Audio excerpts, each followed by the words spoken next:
یہ جو وائلنس ہوا ہے وہ کبھی وہ کرے گی ایسے؟ تو میں چاہتا ہوں کہ یہ ایک تھوڑی سی 5 منٹ کی فلم ہے، یہ ضرور دیکھیں کیونکہ ہم نے یہ کمپائل کی ہوئی ہے۔ کور کمانڈر ہاؤس پر حملہ تحریک انصاف کی منظم سازش یا تحریک انصاف کے خلاف منظم سازش؟ 25 مئی کی ظلم و ستم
واپس آئیے۔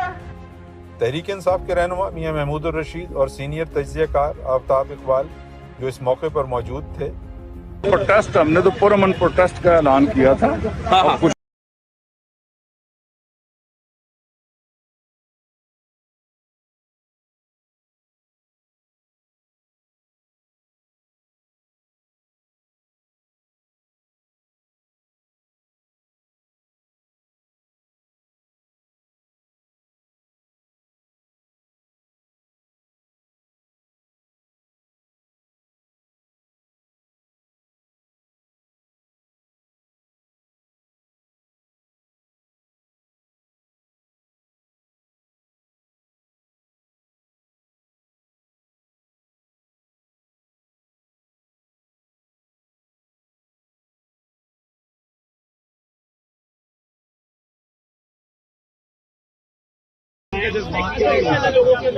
کوشش کیا